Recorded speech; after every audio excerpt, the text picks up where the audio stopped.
नमस्कार जय जगन्नाथ आम चैनल को आपण मानकु बहुत बहुत स्वागत। सांग माने आजिर भिडियोटी प्रत्येक व्यक्ति विशेषंक पाई।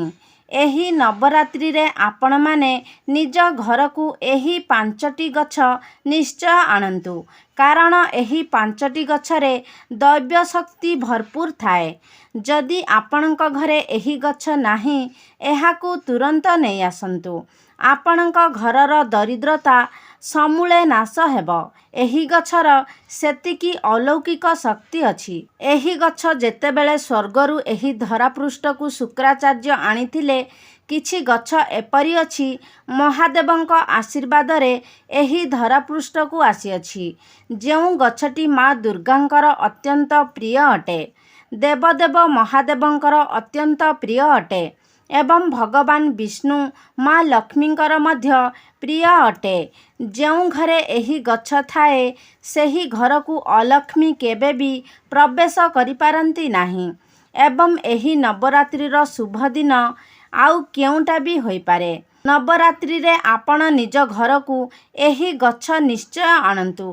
तेबे चलंतु जानिबा सेही गछ विषय रे। मु आपण मानकु कहुछि सांग माने भिडियोटी रे आगकू बढ़िबा पूर्वरु आपण मानकु गोटिया अनुरोध, आम चैनल को जदि सब्सक्राइब करि नाहंती ताहले सब्सक्राइब करि दियंतु, वीडियो को गोटे लाइक करि दियंतु, कमेंट बॉक्स रे जय माँ दुर्गा निश्चय लिखंतु। सांग माने जदि आपण माने मध्य आपणक घरु दरिद्रता नाश करिबा पई चाहुछंती, थरे परीक्षा करंतु। एही नवरात्रि रे एही सबु गछ निश्चय लगांतु एवं एहार चमत्कारी फायदा निश्चय मिलिबो। चालंतु जानिबा प्रथम गछटीर नाम हेउछि बेल गछ। बेल गछर मूलरे 33 कोटी देवादेवींकर वास होइथाए। बेल गछ महादेवंकर अत्यंत प्रिय अटे। बेल गछ माँ लक्ष्मींक प्रतीक बोली माना जाए। बेल वृक्ष मूलरे संध्या समय रे माँ लक्ष्मी बसी ओम नमो नारायणे हे नमः मंत्र को जप करिथांती। एही बेल गछ मूल को जदि सोमवार को सोमवार संध्या समय रे दीप प्रज्वलन करा जाए, तेबे सेही घरु दरिद्रतार नाश हुए। आपण मानक घरे जदि सुख समृद्धि अछि तथापि भी बेल गछ लगांतु एवं नीति पूजा करंतु। जेपरि तुलसी गछर पूजा करुछंती सेहीपरि बेल गछर पूजा करंतु। तेणु एही नवरात्रि भली शुभ दिन रे यथाशीघ्र संभव आपण बेल वृक्ष आणंतु। निज घरर उत्तर पश्चिम दिगरे लगांतु। जदि घरे टंकार अभाव लागी रहिथिबो तेबे आपण माने सेही घरे लगाई पारंती, किंतु बेल वृक्ष को आपण घरर पछपट को जदि लगाइबे एहा अत्यंत शुभ प्रदान करे। किंतु मने रखंतु बाथरूम किंबा कौनसी नाला नर्दमा स्थान रे रखिबे नाही। एहा एक पवित्र वृक्ष। एहाकू सफा सुतरा और परिष्कार जगार रखिबे। एबे एहार चमत्कारी फायदा आपण माने पाई परिबे। एही बेल वृक्षर पूजार्चना करी एहार जत्न नेबा द्वारा आपण माने बहुत पुण्यर अधिकारी हेबे। तेणु निश्चय निज घरे बेल वृक्ष को रखंतु। द्वितीय गछटी हेउछि अँला गछ। नवरात्रि रे घर को एही गछ आनिबा द्वारा बहुत शुभ होइथाए। तेणु एही अँला गछ को निज घर को आणंतु। अँला गछ को घर को आनिबा द्वारा अलक्ष्मी रहिबे नाही। कुहा जाए जेउ घरे अँला गछ थाए सेही घरे अलक्ष्मी पाद भी रखि पारिबो नाही। निज घर को अँला गछ एही नवरात्रि रे निश्चय आणंतु। गुरुवार को गुरुवार किछि अक्षत धला फूल दीप देई पूजा करंतु। संध्या समय रे मध्य एहार पूजा करंतु। देखिबे आपणक घरे जहाँ भी टंकार अभाव लागी रहुथिला, दरिद्रता लागी रहुथिला, कली झगड़ा थिला, आपणकू लागुथुला जे घरे कौनसी मध्य काम हेउ नाही, तेबे एहार दयारे आपणक घरु सबु असंभव संभव निश्चय हेब। तृतीय गछटी हेउछि कदली गछ। स्वामींकर उन्नति पाई सबुठारु भल गछ हेउछि कदली गछ। एही कदली गछरे लक्ष्मी नारायणकर वास बोली मान्यता अछि।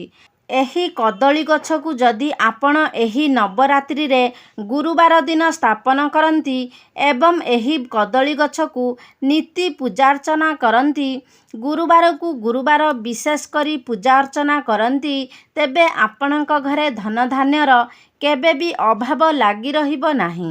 ଏହି କଦଳୀ ବୃକ୍ଷର ମାହାତ୍ମ୍ୟ ଯିଏ ପୂଜା କରିଛି ସେ ହିଁ ଜାଣିଛି। ଯଦି ନିଜ ସ୍ୱାମୀଙ୍କର ଉନ୍ନତି ଚାହୁଁଛନ୍ତି, ଏହି କଦଳୀ ଗଛକୁ ନିଶ୍ଚୟ ପୂଜା କରନ୍ତୁ। ଏମିତି କୁହାଯାଏ ଯେ କଦଳୀ ଗଛ ଘର ପାଖରେ ରଖିବାର ନାହିଁ। ଠିକ୍ ଅଛି, କିନ୍ତୁ ଯଦି ଆପଣ ତା'ର ଦେଖାଶୁଣା କରିବେ, ତାଙ୍କର ହିସାବରେ ରଖିବେ, ଆପଣ ପୂଜା ହିସାବରେ ସ୍ଥାପନ କରୁଛନ୍ତି, ଏହାର ଅର୍ଥ ଆପଣ ଗୋଟେ ଛୋଟ ଗମଲାରେ ହିଁ ଲଗାଇବେ, ଯାହାର କି କଦଳୀ ଖାନ୍ଦି କିମ୍ବା ଫୁଲ ହେବ ନାହିଁ। ଯଦି ଆପଣ ତା'ର ଦେଖାଶୁଣା କରିବେ, ତାଙ୍କୁ ଲକ୍ଷ୍ମୀନାରାୟଣ ବୋଲି ଭାବି ପୂଜା କରିବେ, ଏହା ଆପଣଙ୍କୁ କୌଣସି ଅଶୁଭ ଫଳ ପ୍ରଦାନ କରିବ ନାହିଁ। ତେଣୁ ଆପଣ ଗୁରୁବାର ଦିନ ନବରାତ୍ରିରେ ଏହି କଦଳୀ ଗଛକୁ ନିଜ ଘରେ ନିଶ୍ଚୟ ଲଗାନ୍ତୁ। ଚତୁର୍ଥ ଗଛଟି ହେଉଛି ସଦାବାହାର ଗଛ। ଯଦି ସଦାବାହାର ଗଛ ଯାହା ଘରେ ଥାଏ, ତାହା ଘରେ କେବେ ବି ଟଙ୍କା ପଇସାର ଅଭାବ ଲାଗି ରହିନଥାଏ। ଯଦି ଆପଣ କେଉଁଠାରୁ ବି ଗଛ ଦେଖୁଛନ୍ତି, ତ କାହାକୁ ନ କହି ଏହି ଗଛକୁ ନବରାତ୍ରିରେ ଘରକୁ ନେଇ ଆସନ୍ତୁ। ଆପଣଙ୍କର ଘରର ଟଙ୍କା ପଇସା ଆସିବାକୁ କେହି ବି ଅଟକାଇ ପାରିବେ ନାହିଁ। ତେଣୁ ଯେତେ ଶୀଘ୍ର ସମ୍ଭବ ଆପଣମାନେ ଏହି ଗଛକୁ ନିଜ ଘରେ ନିଶ୍ଚୟ ଲଗାନ୍ତୁ। ଏହି ଗଛ ଆପଣଙ୍କ ଜୀବନରେ ସୁଖ ସମୃଦ୍ଧିକୁ ଆହୁରି ଆଗକୁ ବଢ଼ାଇବ।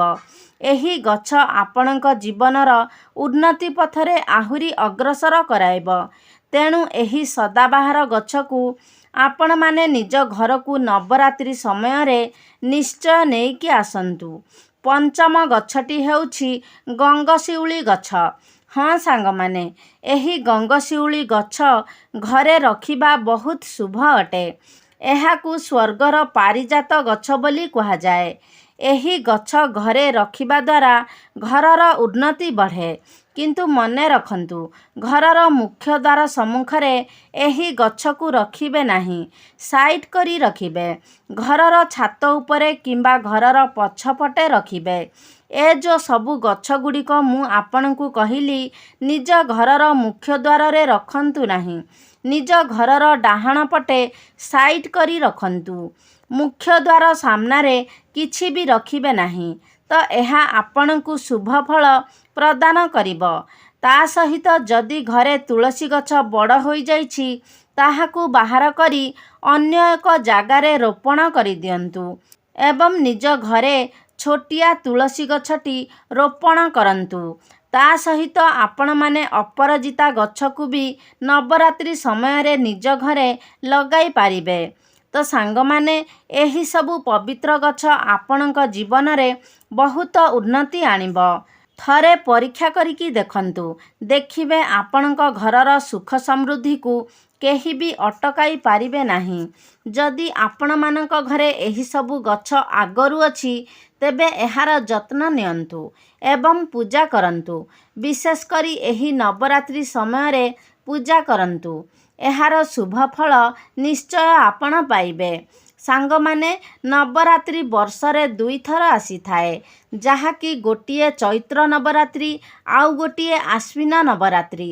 ତେଣୁ ଏହି ନବରାତ୍ରିକୁ ଜମା ବି ହାତଛଡ଼ା କରନ୍ତୁ ନାହିଁ। ତ ସାଙ୍ଗମାନେ, ଆଶା କରୁଛି ଆଜିର ଏହି ଭିଡ଼ିଓଟି ଆପଣମାନଙ୍କୁ ନିଶ୍ଚିତ ଭାବରେ ଭଲ ଲାଗିଥିବ। ଯଦି ଭଲ ଲାଗିଛି ତାହେଲେ ଲାଇକ୍ କରନ୍ତୁ, ସେୟାର କରନ୍ତୁ। ଆମ ଚ୍ୟାନେଲରେ ଯେଉଁମାନେ ବି ନ୍ୟୁ ଅଛନ୍ତି, ତାହେଲେ ସବସ୍କ୍ରାଇବ୍ କରିଦିଅନ୍ତୁ। ସର୍ବେ ଭବନ୍ତୁ ସୁଖିନଃ। ଧନ୍ୟବାଦ।